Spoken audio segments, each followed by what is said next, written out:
الحمد لله الذي جعل للحق ناصرا وللباطل قاهرا، والصلاة والسلام على رسوله الكريم وإمام الموحدين وعلى آله وصحبه ومن تبعهم بإحسان إلى يوم الدين. أما بعد، السلام عليكم ورحمة الله وبركاته.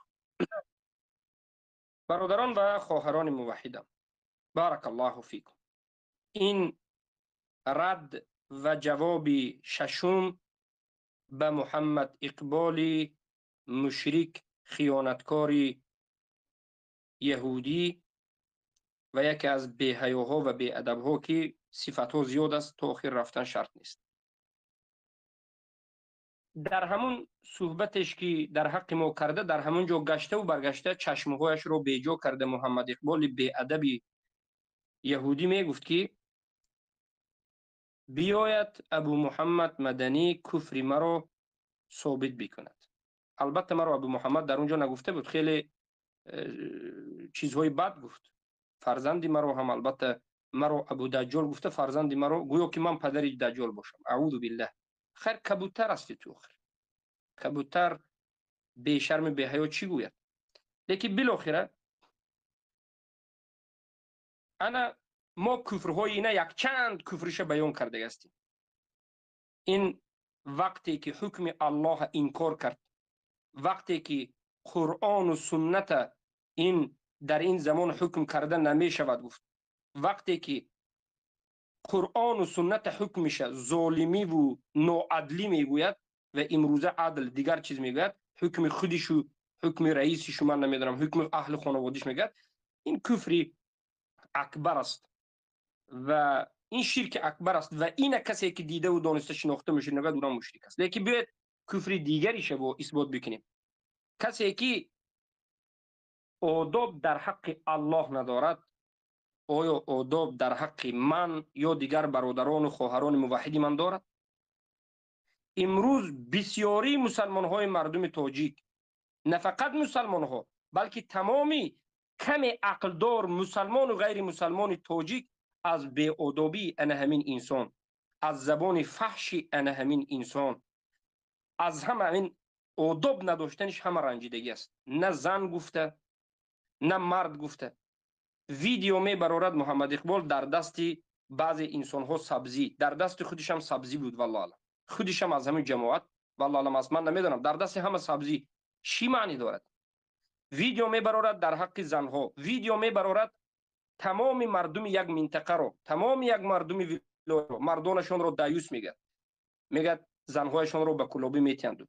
ویدیو می برد به ملتگرایی، ویدیو می برارد ابو محمد مدنی کنیه‌ای که پیامبر صلی الله علیه و سلم این کنیه گذاشتن رو سنت کردن، تحقیر به سنت پیامبر میکند. ابوها ابو دجال و اینو میگه. این البته کفر اکبر است من باب تحقیر سنت پیامبر، چیزی که در نواقض الاسلام آمده است: من ابغض شیئا مما جاء به النبی. هر کسی که بد بینن یک چیزی پیامبر آورده صلی الله علیه و سلم، آیا ما وقتی که ابو محمد شدیم یا ابو محمد گذاشتیم همین کارمون مخالف سنت پیامبر است یا موافق است؟ البته 100% موافق سنت پیامبر است. پس اگر این موافق باشد، همین کسی بد ببیند مسخره کند، آیا سنت پیامبر بد دید و مسخره کرد؟ بله، سنت پیامبر بد دید و سنت پیامبر مسخره کرد. کافر است یا نیست؟ بله. به اجماع علما به این سنت کنیه‌ای که سنت رسول الله صلی الله علیه و سلم ابو مثلا محمد، ابو احمد گفتن، کسی که تحقیر و مسخره و بغض و عداوت میکرد، دو سلام کفرش: علیکم و رحمت الله کفر و برکاته. استهزاء و بارک الله فیکم کفری، بعد از این کفر استهزاء و کفر بغض، کفر مسخره و کفر بدبینی که کفر است. زن طلاق است، فرزندش ولد الزنا هست. اما انکنون ما به مردم مسلمان تاجیکستان میگیم که ای مردم، شما از این بی‌حیا، بی شرمنده ها، کافر شده های، مشرک شده ها چی را انتظار است؟ اینها وقتی که الله و رسول استهزا میکنند، این محمد اقبال شرمنده وقتی که در حق الله و رسول آداب و اخلاق ندارد، همون الله که شب و روز ما دعا میکنیم از او میطلبیم، همون الله که شب و روز ما او به عبادت میکنیم، همه این مسلمان ها میلیون ها و میلیارد، همون اللهی که هزارها پیامبر برا در راه او آمدند و اذیت کشیدند و دعوت کردند و جانشان به خاطر توحید ان اعبدوا الله و اجتنبوا الطاغوت بخشیدند. همون الله را که صالحان، مؤمنان، موحدان شب و روز در حقش حرکت میکنند و از او طلب میکنند و از او میترسند و به او جنتش امید دارند، اینها تحقیر میکنند، اینها مسخره میکنند، اینها پست میزنند. آیا از کسی که الله تحقیر میکند، الله کتی مسخره و بازی میکند، الله تشبیه به مخلوق میکند، حق الله به جا نمی آورد، آیا از همین چنین انسانهای پست مشرک کافر انتظار آداب و توقع آداب کرده میشد؟ نمیشه. ببینید کفر نوبتی این محمد اقبال خبیث که الله یکتا و تنها را، ربمان را چگونه تحقیر کرده و قدرش ندانسته و بریده واقع شده است. ببینید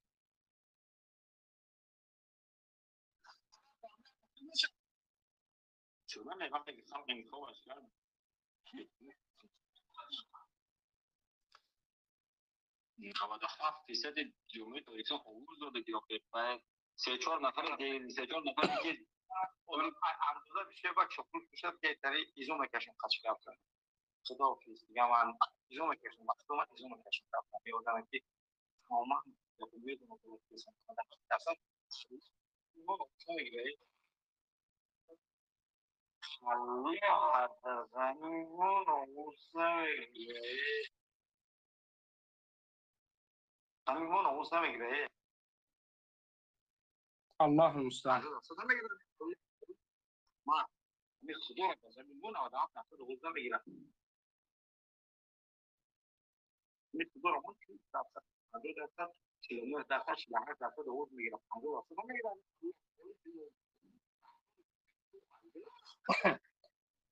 انا ببینید من البته مسئله رحمان و حکومتش، کفرش، شرکش وقتی که صحبت کردم این چوجه ها اون وقت سیبی پولشره چینده میگشت. این چوجه ها به مانند اقبال اینها سیب کنده آلوچه کنده همون زندگی میکرد. ما همون وقت کفر این حکومت و لشکرش بیان کرده هستیم. لیکن امروز ما به این مشرکین یک کفرشون با بیان میکنیم و به شما پیروان ای مردمی که پیروی همین مشرکین هستید، به خاطر همین مشرکین آهسته راهتون را به سوی جهنم راست کرده ایستادین. خطاب به شما است که ببینید برای چی ما مخالفت به این خوبسا داریم، برای چی ما ضدیت به محمد اقبال بی ادب خبیث مشرک داریم. انا همین است که این انسان به خاطر شکمش، به خاطر خانهش، به خاطر زن و فرزندش، به خاطر خواسته نفسش الله ما را زیر پا کرده. اعوذ بالله. الله ما را به همین مردم، به انسان ها برابر کرده. آیا همین سخنش کفر است یا نیست؟ بعضی ها میگن که این عقلانی ها، این جهمی های خوبسا که دینشون فقط عقلی هست، اینها میگن که شما امروز در دنیا ملحد است، اگر الله خودش آورده اینجا بماند ملحدا آواز نمیتند. ای انسان، انمی سخنت که تو هم کافر شدی. تو الله را با بنده مقایسه نکن. لیس کمثله شیء، یگان چیز مانند الله نیست و او شنوا و بیناست. لیس کمثله شیء و هو السمیع البصیر. یکم کفر این است که این محمد اقبال شرمنده بی ادب فحاش، الله رب العالمین رب السماوات والارضین را به بنده ها مقایسه کرد، به همین پادشاه های دنیا مقایسه کرده ایستاد است. الله را اعوذ بالله به رحمان و فو به دیگر حکومت ها و به دیگر من نمیدونم دموکرات خودش به استادش قیاس کرده ایستاد است. ابن عثیمین رحمه الله در حق همچنین انسان ها بله یک مثل همین یک خبیث دیگری همین سخن گفتگی است. امامشان حزبی برای همین شیخ ابن عثیمین جواب میگوید، میگد نعوذ بالله هذا يجب عليه أن يتوب وإلا فهو مرتد لأنه جعل المخلوق أعلى من الخالق. یعنی وقتی که ابن عثیمین شنیدند انا همین سخن محمد اقبال بر این یک انسانه. او چی گفت؟ او انسان هم عربی که گفت که لو ان الله عرض نفسه على الناس ما اخذ هذه النسبه. اگر الله خودش عرضه کند به همچنین انتخابات، انا همچنین نسبت زیادی 90-97% نمیگیرد. وقتی که این سخن به ابن عثیمین رسید و از ابن عثیمین پرسیدن، ابن عثیمین گفت نعوذ بالله، پناه به الله، گفت از این سخن کسی که میگه که الله اگر خودش به انتخابات ماند 40% و 50% و 90% و 80% و اینو آن میگوید، از این سخن پناه به الله. این چنین سخن نگوید، دین این دنیا و آخرتتون میسوزونید، کافر مشرک میشوید. ببینید علما چی میگن، هذا یجب علیه ان یتوب. به این چنین انسان، به همین محمد اقبال بر این انسان و امثالش واجب است، فرض است که توبه کند، و الا فهو مرتد. اگر توبه نکرد مرتد است. البته پیش از توبه مشرک است و کافر است، توبه نکند و با اصرار کند مرتد است. لانه جعل المخلوق اعلى من الخالق فعليه ان يتوب الى الله. زیرا که این چنین انسان هایی که همین سخن میگویند مخلوق را، یک مخلوق انسان را به الله برابر کرده، مانند کرده است. الله را به مخلوق، مخلوق را به الله سبحانه و تعالی مانند کرده است. برای همین واجب است که توبه کند. پس به همین سخنش محمد اقبال کافر است یا نیست؟ کافر است. کسی که شک میکند حال اسلام بو نبرده است، این کافر است، این مشرک است. این سخن فقط همین سخن اخوانی ها، یک دو پیشوایشان که ابن عثیمین اونها را تکفیر کرده، رد کرده است. ببینید ابن عثیمین، اینها ابن عثیمین با گفت خودش کتاباش میخواند و فهمیده و ترجمه و اون کرده است. بعضی گپا کذاب است، دروغ میگه، نام کاری دیگرهای به سرش گرفته. لیکن بالاخره ای کسانی که ای بنام طالب علم هایی که ای عبدالرحمن فاتحی شرمنده، الله خارت کنه چهره سیاه، ای محمد انصاری شرمنده چهره سیاه، ای سهراب عادلیان که تو را محمد اقبال همیشه میگه که استاد و این بهترین آدم گوش کنید، میگه به شما من سوال میتیم، اگر شما حقگو باشید، از عذاب جهنم بترسید، از الله یکتا و تنها بترسید، احترام الله و حق الله دانید، به شما سوال است که به همین صدای محمد اقبالی که شنیدید که انتخابات مسئلهش به الله اگر آواز ماند 40%، 48%، 50% آواز میگیرد، آواز زیاد نمیگیرد، گفت آیا همین سخنش کفر است یا نیست؟ ای برادران و خواهران، سوال کنید از هر یک عالم و طالب علم. هر کسی که گفت که نه، سخن ابن عثیمین به او ارسال کنید، او گمراه است. هر کسی که گفت که نه این هیچ گپ نیست، او یک گمراه جهمی است. من البته سخن ابن عثیمین را به گروه اسکرین شات کرده میگذارم، ببینید، فرستید. ابن عثیمین مرتد گفته یک آدم معین رو. مرحمت، این جهمی ها، عازری ها ابن عثیمین امام میگن، ابن عثیمین قبول داره. مرحمت، ابن عثیمین که قبول دارید این چنین انسان مرتد گفته است، آیا قبول میکنید؟ آیا قبول میکنید که ای عبدالرحمن فاتح چهره سیاه خبیث، ای محمد انصاری، ای سهراب عادلیان، آیا شما قبول میکنید که کسی که الله همین سخن گفت مرتد است؟ مرحمت، دینتون آشکار کنید، عقیدتون آشکار کنید، الله حقش بجارید، الله دفاع کنید، الله نصرت دید. بندیش نیست، بندیش نه الله. شما کیها کی اعوذ بالله از دفاع صحابگان و از دفاع رسول الله دست کشیدید؟ لیکن مرحمت، نوبت شما را الله همچنین چهرهتون سیاه کرد که هم جماعت شما، هم مجلس شما، هم گروه شما این خبیث به خاطر آرزوی هوس کرسی و شکم خودش شده الله به زیر سوال برده ایستاده است. لیکن شما باز برادر عزیزم گفته گردید. ان شاء الله همون گفت پیامبر است که می شود. پیامبر گفتند المرء مع من احب، انسان همراه کسی است که دوست داشته باشد همراه همون می شود، حکمی همون میگیرد. و در روز قیامت هر کسی که در این روز به کسی دوستی کرده باشد در روز قیامت همراه همون میخیزد. آذری هایی که به این محمد اقبالی که الله کتی اعوذ بالله دارد بازی میکند و تحقیر میکند و تشبیه میکند کرده ایستاده است، همراه همین میخیزد. ببینید یک شرک است که بسیاریان میدانند. مخلوق را درجهش به درجه الله برآوردن یا که الله درجهش به پایان فرآورده مخلوق به مانند کردن، هر دوش کفر است. امروز اقبال مخلوق الله به درجه مخلوق فرآورده شده است. اعوذ بالله.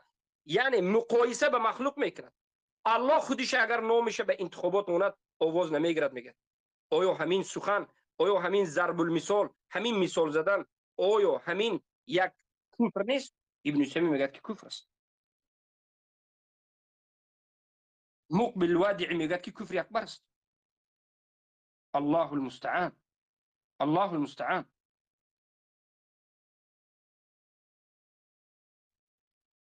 پس قال المحدث العلامه ابو عبد الرحمن مقبل ابن هادی الوادعی میگه در همین مسئله گفت کفرت یا او قاربت، میگه کافر شدی ای فلان و به کفر نزدیک شدی یا به کفر نزدیک شدی، کافر شدی. میگه برادرها به این چنین جهلا پیروی کرده شما این سخنهای و این باطلگویی ها را بس کنید. الله و تعالی در سوره نحل آیت 74 میگوید فلا تضربوا لله الامثال ان الله يعلم وانتم لا تعلمون. در تفسیرش ابن جریر تبری گفتند فلا تضربوا لله الامثال يقول الله فلا تمثلوا لله الامثال. با الله مثال نزنید. الله مثال آورده دیگران کتی مانند کرده نزنید. میگه ولا تشبهوا له الاشباه. الله به یگان چیز مانند نکنید یا الله به دیگر چیز مانند نکنید. فانه لا مثل له ولا شبه. الله مثل ندارد، مانندی به کسی ندارد و هیچ کسی شبیه هم به الله نیست. سبحان الله. ببینید انا این است که الله به تو امر کرده ای محمد اقبالی، مشرکی که حق الله نمیدونی، آداب و اخلاق در حق الله نمیدونی، آداب و اخلاق نسبت الله نمیدونی، تو بی ادب، طعنت، پس زنیت حتی به درجه حد پایان ترین یا بلندترین رسید که از این دیگر حدی بالا نیست. تو به الله داری اعوذ بالله تحقیر میکنی. فلا تضربوا لله الامثال. پس به الله مثال نزنید. الله به یگان کس مانند کرده مثال نزنید. الله به دیگر کس مثال کرده مانند نزنید. آیا کافر شدی ای محمد اقبال شرمنده به همون آیت قرآن که الله سبحانه و تعالی، کلام الله که الله در قرآن نازل کرده گفت ان الله على كل شيء قدیر، یک چند بار تکرار میشه، 10 بار در قرآن تکرار شده که به درستی که الله به همه چیز قادر است. آیا کافر شدی به این آیت دیگر که الله سبحانه و تعالی میگه اذا اراد الله، اگر الله یک چیزی رو خواهد ای یقول له، چی میگه دوم آخر آیت ای یقول له کن فیکون. الله یک چیزی اگر شدنش خواهد میگه که امر میکند ای یقول له، به او میگه که کن بشو، میگه کن، میگه الله فیکون میشم. الله سبحانه و تعالی در روی این دنیا یک اگر بخواهد که همه مردم هدایت یابند و همه مردم سجده به الله کنند، الله مالک بودنشه، رب بودنشه، خالق بودنشه، یکتا معبود برحق بودنشه، در همه جانب توحید قبول کنند، اگر الله همین خواهد الله سبحانه و تعالی هدایت میکند. با این آیت سوم مگر کافر شدی که الله در قرآن میگه که اگر الله خواهد که همه مردم هدایت کند هدایتشون میکند. یا تو میگویی که الله نخواسته به انتخابات می آید، الله نخواسته، یا میگویی به انتخابات میاد. ای از همه جانب این سخن کفر است، از همه جانب شرک است، تحقیر الله است. اما افسوس که امروز 4-5 گمراه، 4-5 کسانی که به خاطر انا همین بازی و به خاطر حکومت نمیدونم یا به خاطر من میبینم که در گرد اطراف اینها 4-5 کسی که حال دکیمنت نداره، به خاطر نمون گرفتن والله اعلم پناهندگی 4-5 آدم ها می آیند در گرد این غلاغله میکنند و بعد از اینکه پناهندگی را گرفتن گوشت میروند. والله الان اینا یگون فتوا دارن این گمراه ها که تو پناهندگی را گرفتن شرک و کفر کن و بعد از این از حزب نهضت یگون ورق شگیر از این مشرکا بعد از این گم شوفته یگون چی دارن؟ ای کسانی که ریش میمانید، ای کسانی که خودتون مسلمان میگوید و بعد از این درگیر این مشرک میستید و میگید که بله حق گفتید استاد، شما به گپ نه، شما الله تحقیر کرد نمک میگید شما هم کفار مشرکین هستید، شما دینتون فروختید.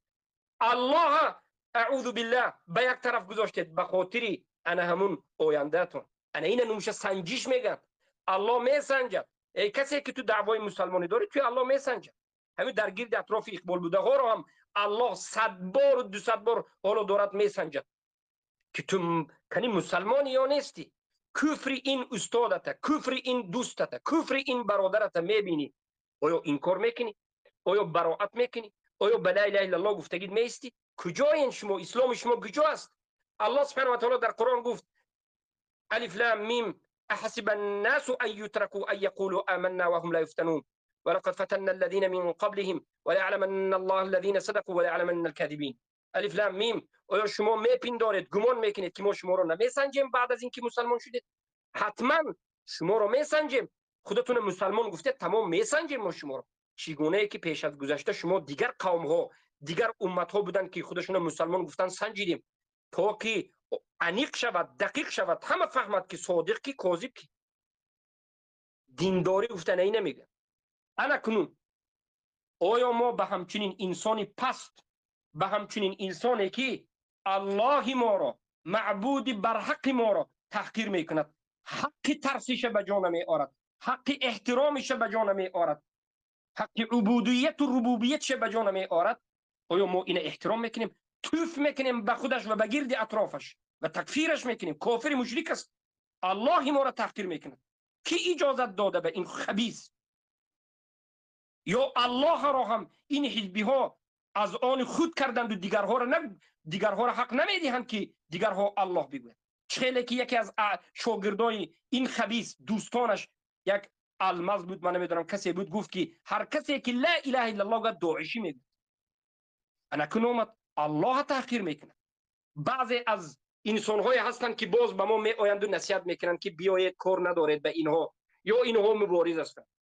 ای از الله ترسین. الله تا دارد تحقیر میکنه. تو چخیله مسلمان هستی؟ تو چگونه غیرت داری؟ تو چگونه غیرت داری؟ اعوذ بالله، اعوذ بالله، پناه به الله، پناه به الله از این گمراهی. بله، چگونه ای که علما گفتند یک انسان وقتی که گمراه شد و الله به او فرصت داد ولی توبه نکرد، باز غوطه زدن میگیرد به کفر و شرک و گمراهی. و در تفسیر ذکر شده است و به همچنین آیتی هست که علما در تفسیرش ذکر کرد. اینو اعوذ بالله روز به روز کفر اینها به جای این که توبه کنند از الله ترسم، برعکس آشکارتر و واضحتر خودشان را دارند قهرمان حس کرده ایستادند که من ما چیکار خواهیم میکنیم؟ ما در اروپای آزادی هستیم، الله هم داریم تحقیر میکنیم. کسی که ما را انکار کند این خوارج تکفیری داعشی. ای الله خارت بکند. تو در کجای دنیا نباشی تو حق نداری که الله تحقیر کنی. تو حق نداری که رب و معبودی بر حق ما را، الله را مثال بیاری و تحقیر کنی به خاطر حزبت شده. تو به حزبت و به جماعتت و به تو و به امثالت کفار مشرکین و به ما حق نبوده است که ما الله دفاع کنیم. آیا آزادی بیانی که شما میگید همین است که شما برایت الله تحقیر کنید؟ پس فرق شما به همون کسانی که قرآن میسوزانند چی است؟ خوب است. الله سبحانه و تعالی گفت وما قدر الله حق قدره والارض جميعا قبضته الى آخر الآیه. علما و مفسرین گفتند که وما خاف الله حق مخافته، نترسیدند از الله حق ترسش را. از الله چگونه که باید میترسیدند نترسیدند، حق ترس الله را به جا آوردند. انا مین الله میگه وما خاف الله حق مخافته.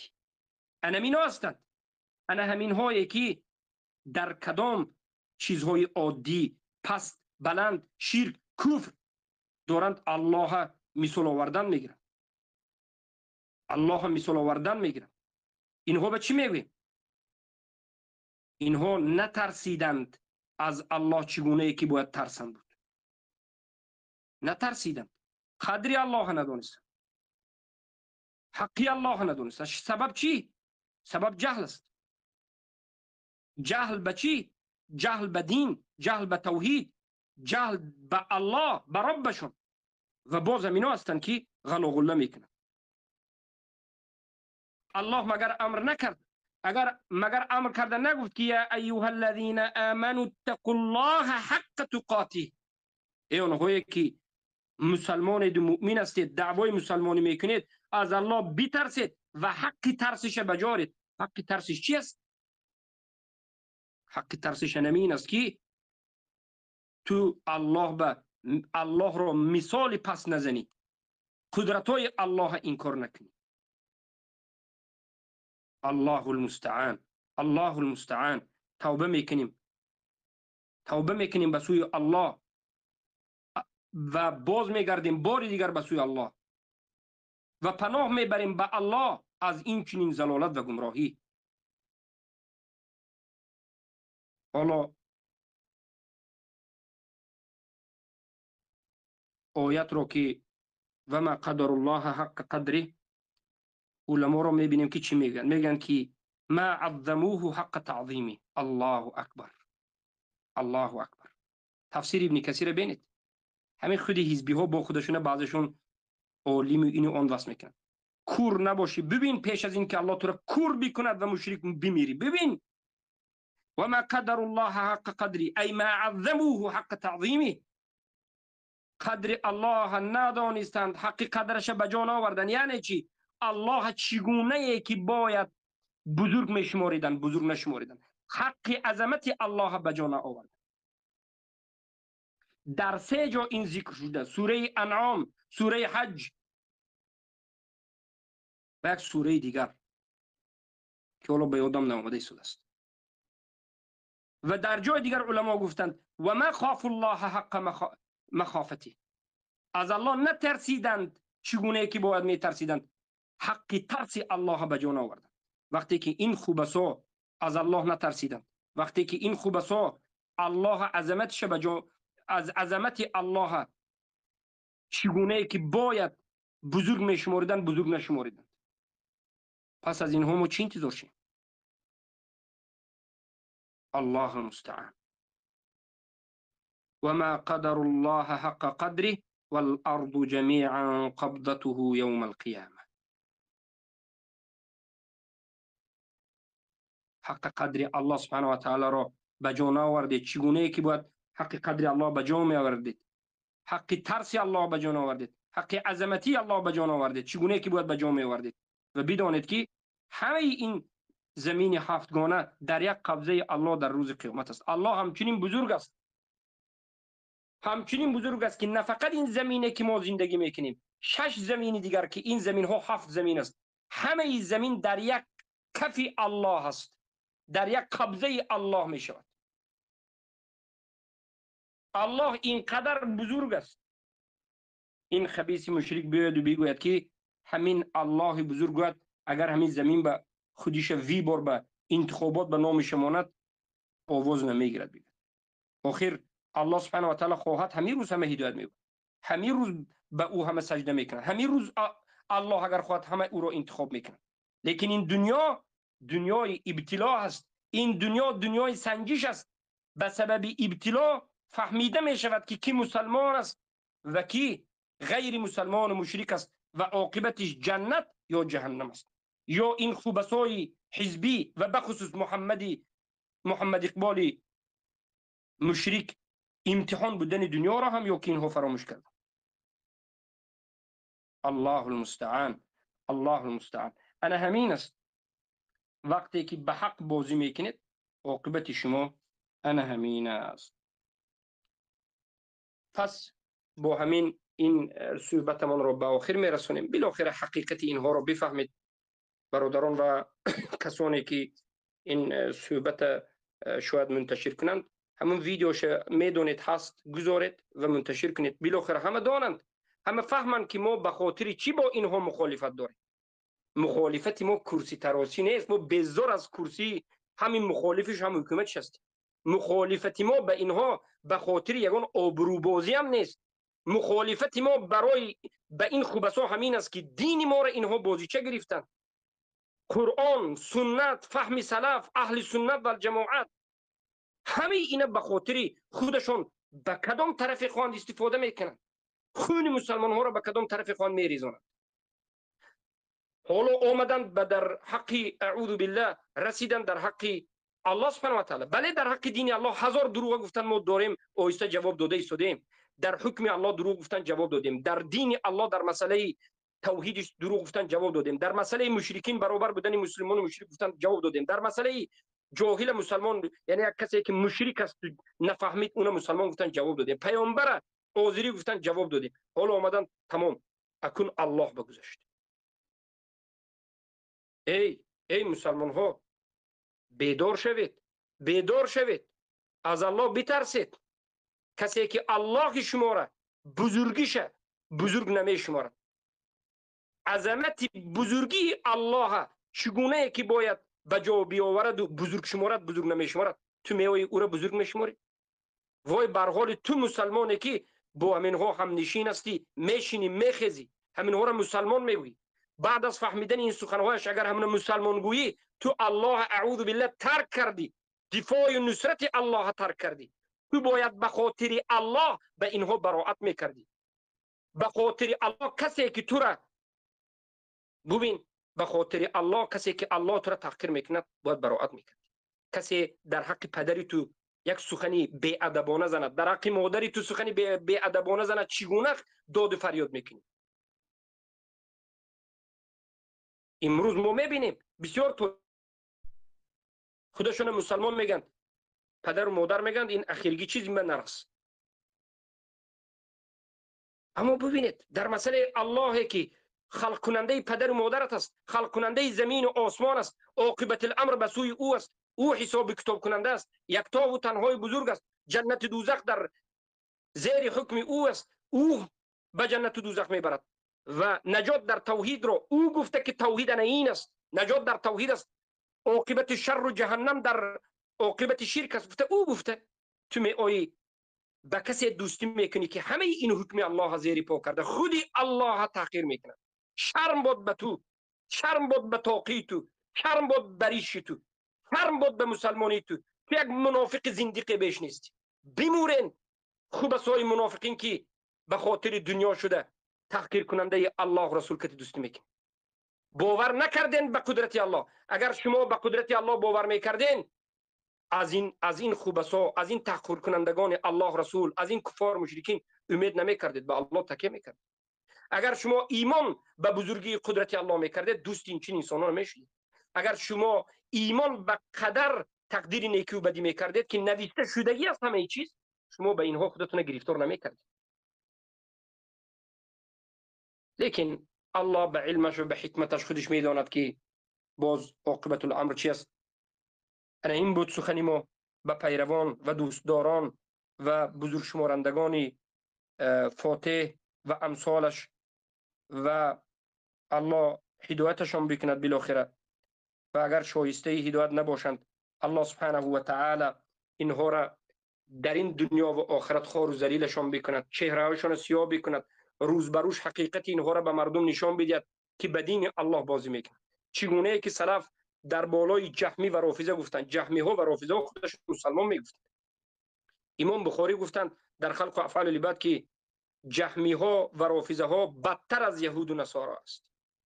یکی از سلف صالح دیگر در کتاب خلق و افعال العباد گفتند که ما سخن یهود و نصارا نظر میکنیم، بنی اسرائیل سخن بنی اسرائیل بگیم، بنی اسرائیل سخن یهودی های نظر میکنیم، گفتن بنی اسرائیلیات، اما سخن یهود و نصارا معذرت خواهی میکنم، سخن یهود نظر کردیم اما رافضه و جهمی اصلا نظر نمیکنیم. سخن سلف در کتاب خلق و افعال العباد امام بخاری نوشتگی نظر بکنید. عیناً این حزبی هم همین است، این حزبی هم همین است. الله تا اومده تحقیر میکند، کتابت تحقیر میکند، دینت تحقیر میکند، عقیدت تحقیر میکند. الله چهره هاشون سیاه بکن، عجایب قدرتت را در بالاشون نشان بده. الله خوار و ذلیلشان بکن. وقتی که تو را قدردانی نکردند الله امروز ضرر و مصیبت به بالای موحدین دارند، میکارند و میکشند. الله خارشان بکن، الله قدرتشان نابود بکن تا که تحقیر کنندگان تو انا همچنین جزای مناسبشان در این دنیا و آخرت بگیرند و دیگر رو ببینند که به الله بازی و شوخی و تحقیر و این چنین بازی کرده نمیشود. سبحانك اللهم بحمدك اشهد ان لا اله الا انت استغفرك واتوب اليك.